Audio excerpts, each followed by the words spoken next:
Hey guys, time for my second video in the series of how to farm the Underworld with a ritualist spirit spammer. This portion shows you how to get through the Twin Serpent Mountains. The first video showed you how to get through the chamber. So in the Twin Serpent Mountains you will encounter completely different foes than what you did in the chamber. In the chamber there were mostly grasping darknesses and addixes, while here you will experience obsidian behemoths and charged blackness. And also the occasional skeleton of doom, because those are now throughout the Underworld. I'll get back to how to deal with the obsidian behemoths later. Now I have to kill some skeletons of doom so that I don't have to run over traps and get myself killed. In the previous video I talked about skeletons of doom. I only ever had to aggro one of them, while here there are two of them, and I said that if you did aggro two, they could become dangerous. If you notice here, they're dealing quite a lot of damage to my spirits, and also killing a couple of them. They can be good because they drop ecto, but they can also be dangerous. Still have to wait a while, wait for all the traps to go off, because if you run over traps and they haven't triggered yet, well then you're gonna die. Okay guys, now I'm gonna go over how to deal with obsidian behemoths. The first thing you do is get to right outside of aggro range of them, so that they're not attacking you. Then start setting up spirits. Finish with Signet of Spirits, because it has slightly random placement, and so it might aggro. Then use Painful Bonds on the nearest one, and run away. Generally what will happen is they'll try using Healing Spring, and the attacks from the spirits will interrupt them. I run up and use Agony on them, just so I can get some good damage in there. You don't need to, particularly if you're not using Agony. So that's about it. There appears to be a bug where if the obsidian behemoths traps get interrupted too much, they will not do anything. They won't attack.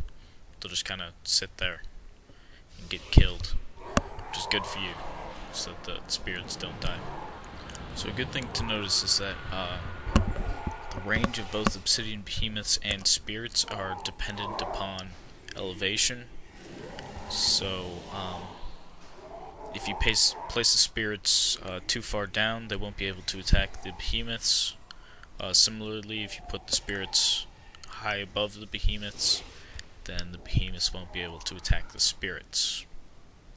So in case you haven't noticed by now, obsidian behemoths use Whirling Defense. This can cause a problem. It can block, and they might be able to get Healing Spring off, but fortunately it seems they all use it at the same time. It's got a pretty long recharge, so after 15 seconds or 20 seconds or whatever it is, they become pretty vulnerable to damage. So you don't want to walk over obsidian behemoth traps either. They'll kill you pretty quickly. So traps automatically go off after 90 seconds. So if you just wait that long, you can go back and pick up any drops that you might have. So now that I've kind of run out of stuff to talk about obsidian behemoths, I'm gonna talk about why I'm in normal mode.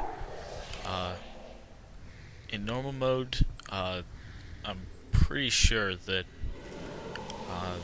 there aren't any differences in ecto drops between normal mode and hard mode.